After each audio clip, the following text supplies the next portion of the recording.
Schedule ہوتا ہے جو پیش کیا جاتا ہے اللہ تعالیٰ کے سامنے، یعنی کہ فرشتے اللہ کو سارے سال کا اعلان سناتے ہیں اللہ تعالیٰ کے سامنے، اللہ تعالیٰ کے حکم سے اللہ تعالیٰ کے سامنے پورے سال کا اعلان سناتے ہیں کہ اس سال میں کہاں بارش آئے گی، کہاں خشک سالی آئے گی، کہاں بیماری آئے گی، کہاں صحت آئے گی، کہاں امن، کہاں جنگ، کہاں کس کی موت کس طرح آئے گی، کون خوش بخت ہوگا، کون کم بخت ہوگا، کون مرے گا، کب کیسے مرے گا۔ تو یہ سارے کے سارے جتنے کام ہیں یہ اللہ تعالیٰ کے سامنے پیش کیے جاتے ہیں۔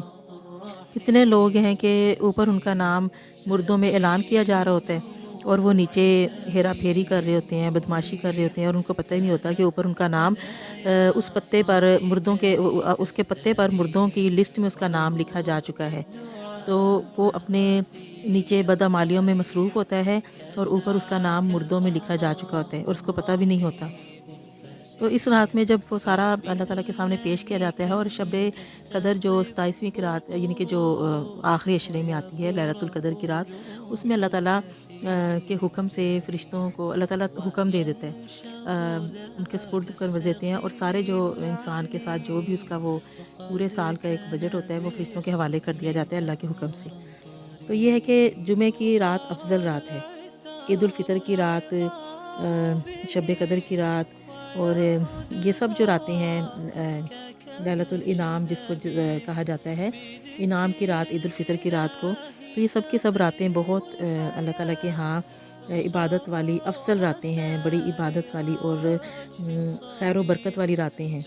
بہت ہی فضیلتوں والی راتیں ہیں، بڑی افضل راتیں ہیں۔ تو اس میں اللہ تعالیٰ اپنے بندوں کی معافی فرماتے ہیں 15 شعبان کو بھی، اور اللہ تعالیٰ ان میں اپنے بندوں کے اوپر خاص ان کی بخشش اپنی نظر کرم فرماتے ہوئے ان کی بخشش فرماتے ہیں۔ حضور پاک صلی اللہ علیہ وسلم نے فرمایا تھا کہ بنی کلب کا ایک قبیلہ ہے، تو اس کی بھیڑ بکریوں پر جتنے بال ہیں تو اتنے اللہ تعالیٰ جتنے ان کے بال ہیں اتنے بندوں کی بخشش فرماتے ہیں۔ نبی پاک صلی اللہ علیہ وسلم نے مثال کے طور پر یہ فرمایا، وہ فرمایا کہ اللہ تعالیٰ بے حساب لوگوں کی مغفرت فرماتا ہے۔ تو اس رات سمجھیں کہ اس رات اللہ تعالیٰ کے سامنے پورا ایک جیسے بجٹ ہوتا ہے، ایک اسکیجول ہوتا ہے، وہ اللہ تعالیٰ کے سامنے پیش کیا جاتا ہے، اور وہ شب قدر کو اللہ تعالیٰ فرشتوں کے حوالے فرما دیتے ہیں۔ تو صرف اللہ تعالیٰ ایسے ہی لوگوں کو عبادت بھی قبول کرتا ہے اور ان کی بخشش بھی فرماتا ہے جو شرک سے پاک ہوتے ہیں، جو شرک نہیں کرتے، شراب نہیں پیتے، زنا نہیں کرتے، یعنی کہ جن کے اندر یہ بڑے بڑے برے اعمال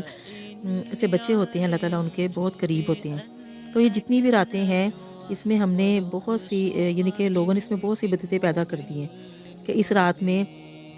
وہ کسی رات میں بھی یہ قرآن اور حدیث سے یہ بات ثابت نہیں ہے کہ اجتماعی عبادت کی جائے۔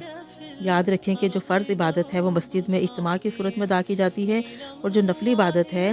وہ مسجد میں نہیں اجتماع کی صورت میں ادا نہیں کی جاتی، بلکہ تنہائی میں انفرادی طور پر انسان خود اکیلے تنہائی میں اللہ تعالیٰ کے سامنے ادا کرتے ہیں۔ حضور پاک صلی اللہ علیہ وسلم کی حدیثوں میں آتے ہیں، حضور صلی اللہ علیہ وسلم فرماتے ہیں کہ اپنے گھروں کو مسجدیں بناؤ، کہ آپ صلی اللہ علیہ وسلم ہمیشہ جو سنتیں نفل جو ہوتے تھے وہ گھر میں پڑھا کرتے تھے اور فرض آ کے مسجد میں پڑھتے تھے۔ تو یہ جو نفلی عبادات ہیں یہ ان راتوں میں یعنی کہ ہم ان کو فرضی عبادت کی طرح سمجھ کے ہم وہ کرنا کہ سارا محلہ اکٹھا کر کے اجتماع ہو رہا ہے تو سب مل کے عبادت کرنا شروع کر دیں، تو اس کا کہیں پہ کوئی بھی وہ نہیں ہے۔ اور جب یعنی کہ سب صلاۃ و تسبیح پڑھتے ہیں، نوافل شروع کر دیتے ہیں، اس رات بہترین یعنی کہ وہ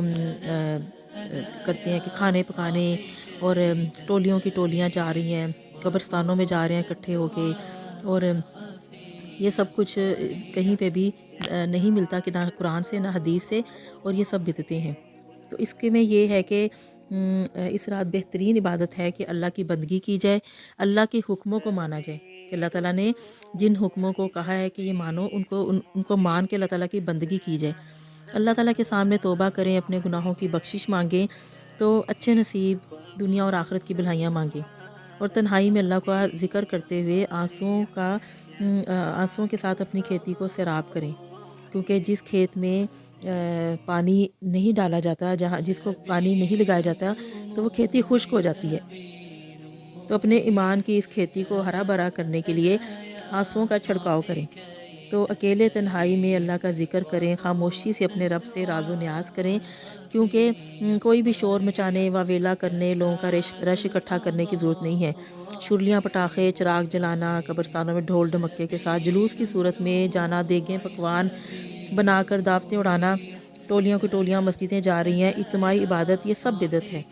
تو اس رات میں، یہ ساری راتیں اللہ تعالیٰ نے اتنی خوبصورت افضل راتیں بنائی ہیں، بڑی پیاری راتیں بنائی ہیں، تو ان راتوں میں تو آپ یعنی کہ یہ راتیں کسی کو بھی پہلے عطا نہیں ہوئی، صرف ہمارے حضور صلی اللہ علیہ وسلم کی امت کو عطا ہوئی ہیں۔ تو اللہ تعالیٰ نے یہ کیوں عطا کی ہیں؟ اللہ تعالیٰ اپنے